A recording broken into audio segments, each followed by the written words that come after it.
Olá, saudações, shalom, salam. Vamos então fazer um último vídeo, né, a parte 4 aqui do Físico ou Médico, né, do Noah Gordon, literatura estadunidense, ficção norte-americana, que é um romance histórico, né, ele se passa lá no século XI, na Idade Média, e vai contar a história de um cristão, né, o Robert Cole, né, Robert Jeremy Cole, que vai se tornar o judeu Jesse Benjamin, né, na travessia lá para o Oriente, porque ele vai estudar na Pérsia, né? Pérsia que antes de ser conquistada pelos turcos seljúcidas, que é onde nós paramos a história, né? Então esse cristão, o Robert, ele tem um poder, né? Ele toca na pessoa se ele percebe que a pessoa está à morte, né? Está morrendo, está agonizando. E ele decidiu ser médico, então ele foi aprendiz ali de um cirurgião barbeiro, né, da Inglaterra mesmo, depois pegou o barco, foi lá para a França, atravessou onde é a Alemanha, depois atravessou os Balcãs, chegou em Constantinopla, né. Um terço do livro é a chegada dele até a Pérsia, né. Então eu gostei muito desse início do livro, muito empolgante. Uma coisa que eu decepcionei foi que não conta a volta, né, não conta o retorno, como é que ele volta para casa, né. Então ele tinha prometido aqui aquela escocesa que reaparece na história, né, que eles iam se casar em Constantinopla. Então eles passaram em Constantinopla e só foram casar lá na Escócia, né? Então tá uma coisa assim que eu não entendi muito bem. Então a primeira parte do livro, as primeiras partes, ele indo, né, atravessando a Europa, chegar em Constantinopla, adotando a personalidade de um judeu, né, ele aprendeu a ser um judeu, convivendo com vários judeus ao longo da travessia, né, das caravanas, e ele chega na Pérsia, passa para o judeu, né, o Jesse Benjamin, e ele vai conseguir uma dádiva lá do chá da Pérsia, né, para estudar com o Avicena, né, e a parte que nós paramos aqui, que é a parte mais interessante, que ele vai aprendendo, né, com todo o esforço do mundo, aprender o idioma, né. Tem algumas coisas aqui que são meio assim, interessante, a parte, né, assim, de conhecimento judaico, ele conhece muito, né, o Noah Gordon conhece muito, até porque ele escreveu depois, né, nos anos 2000, O Último Judeu, que aí lá a parte final é o menino aprendendo, né, é um judeu aprendendo a ser médico, fingindo que é cristão, né, então né, ninguém pode saber que ele é judeu, e aqui é o contrário, aqui é um cristão se passando por judeu para aprender medicina. Então eu percebi esse eco, né, teve uma leve inversão, né. O livro de 2000 é o judeu que aprende medicina, né, e aqui é o cristão que aprende a ser judeu para estudar na escola islâmica, né, na Pérsia islâmica. Então eu percebi que ele comete alguns erros pontuais aqui na questão islâmica, né. Então ele tem um ótimo, né, conhecimento de judaísmo, né, se não há não detectei nenhum erro. É um livro que eu vou reler com certeza, né, então é igual aquele livro, igual O Nome da Rosa, tem que ler 2 vezes para eu entender, né. O Nome da Rosa que vou ler para a 3ª vez, né, para poder pegar mais detalhes. E esse livro, né, é muito bom, assim, não é O Nome da Rosa, mas é muito bom. Tem algumas inconsistências quanto ao islamismo, né, percebi algumas coisas aqui, mas ele tem bastante conhecimento histórico do islamismo. Mas, por exemplo, falar que o Alcorão é em persa, né, a língua que se fala lá é o persa, né, o farsi, mas o Alcorão é árabe. Então, aqueles que vão estudar o Alcorão, né, a recitação ao Alcorão, vão aprender o árabe, né? Então, tem essas questões aí que... Mas como eu não sei se os tratados do Ibicena ou Avicena são escritos em persa ou em árabe, não tem essa informação, mas há um livro aqui que ele fala que está traduzindo do persa. Então eu não sei se o Avicena escrevia em persa ou em árabe. Eu acho que é mais fácil escrever em árabe, né? Então, essas questões igual ao latim, né? Igual as pessoas falavam um idioma lá da Europa, mas escreviam em latim, não é isso? Então é importante esse detalhe, né, essa questão dos idiomas, porque ao longo da narrativa fala de idiomas, né? Então ele vai aprender idiomas, depois ele vai até aprender o escocês, o gaélico, né, quando ele for para a Escócia. Muito bem. Então, uma coisa assim interessante lá do estudo é que eles não podiam dissecar cadáveres, né? Então era uma coisa assim proibida pela religião, tanto no Islã como no judaísmo, quanto no cristianismo. Tanto é que você vê lá no Último Judeu, lá na Espanha, católica, né? Eles tem que, né, de forma assim muito às ocultas, né, para poder dissecar um cadáver. Só no século XVI, né, esqueci o nome dele agora, eu vou deixar aí na descrição. O Andreas Vesalius, né, Andreas Vesalius.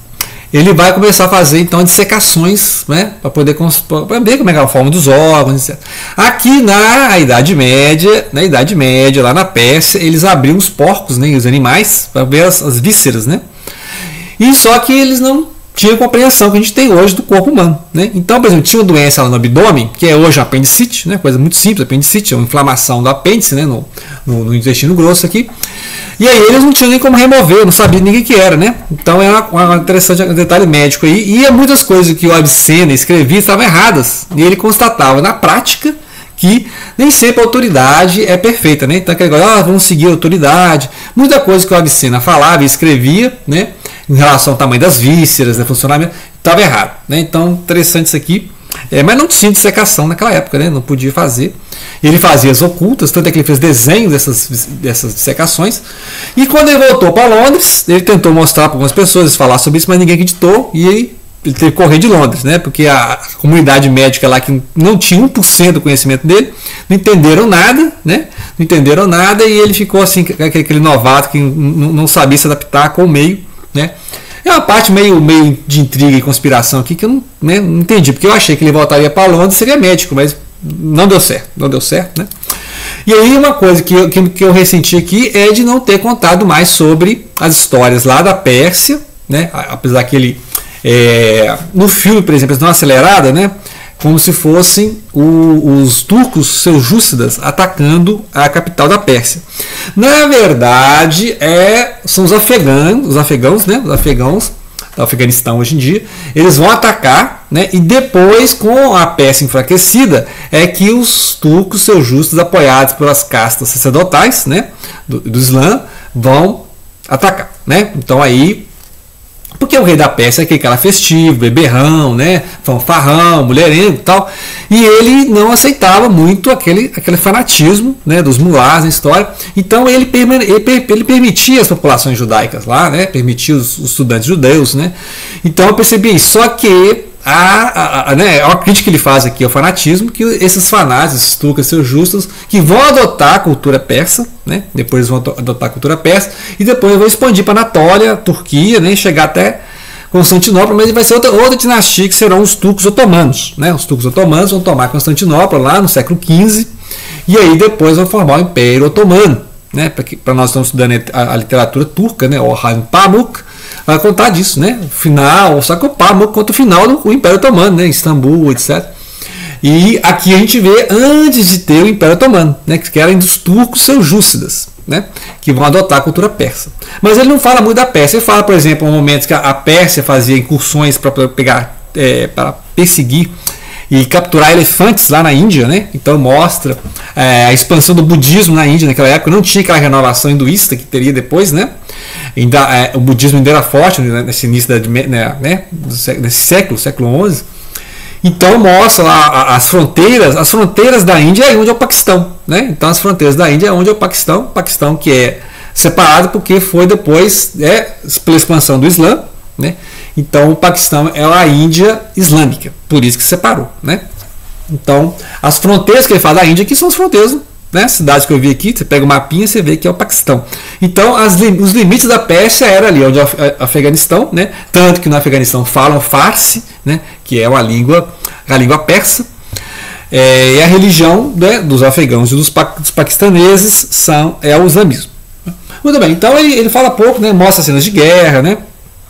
Em 2 momentos ele mostra a cena de guerra, que é esse momento em que o Jesse Ben Yamin vai ser um médico nessa campanha militar do Shah da Pérsia para invadir essa fronteira da Índia, né? Vão em 2 cidades da Índia ali na fronteira para poder pegar esses elefantes.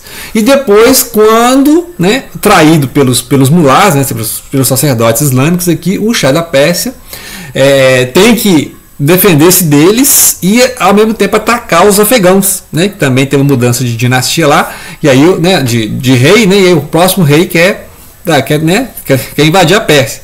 E nessa guerra de Pérsia e afegãos, né, não tinha o Afeganistão ainda, acontece que os turcos seljúcidas que vão tomar conta, e aí vão se estender até a Anatólia, né? Então essa parte histórica faltou um pouco. Depois ele não contar o retorno, né, porque eu imaginei que ele ia contar o retorno dele, do Jesse Ben Yamin, antes de voltar a ser o Robert Jeremy Cole, né? Ele ia atravessar Constantinopla. Imaginei que ele fosse casar, né? Ele prometeu.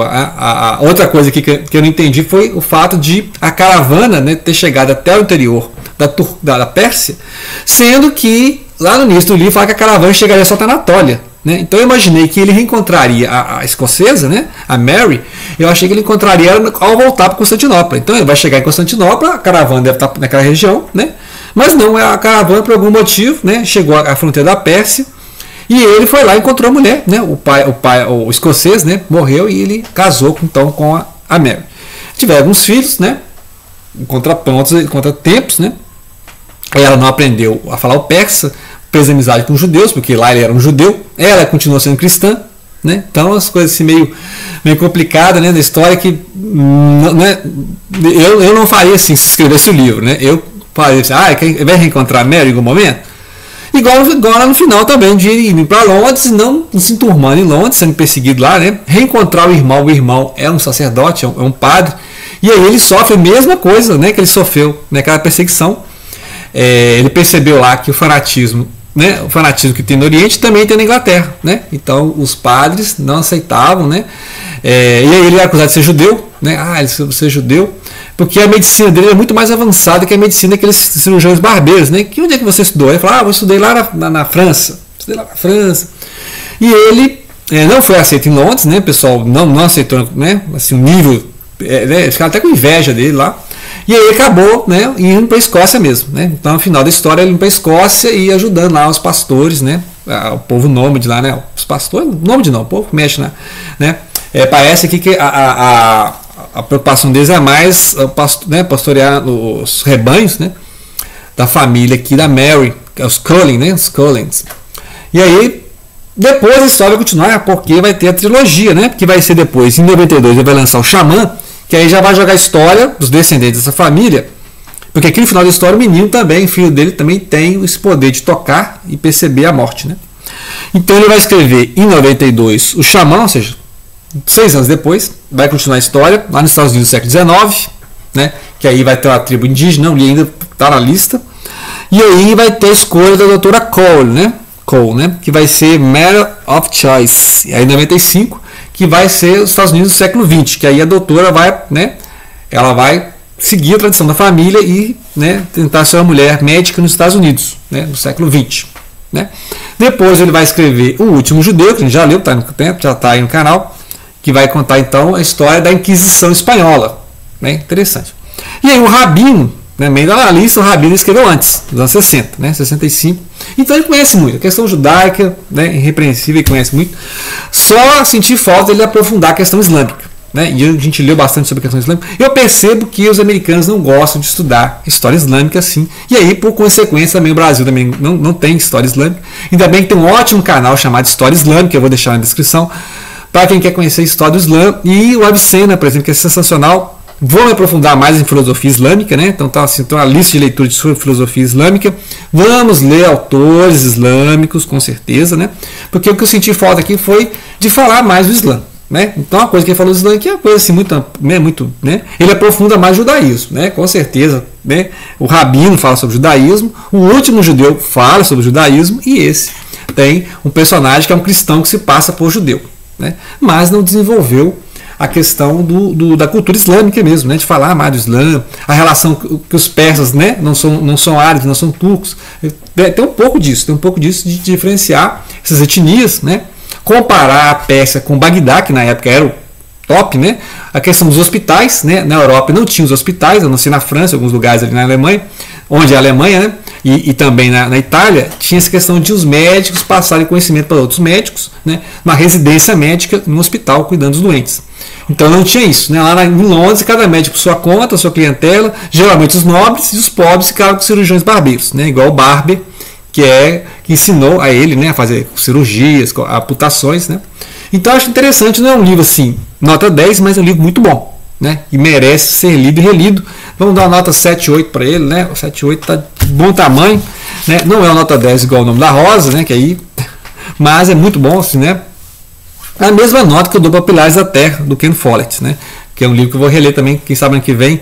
Pilares da Terra também é um livro medieval que vai contar das corporações, né? Que também fala das corporações.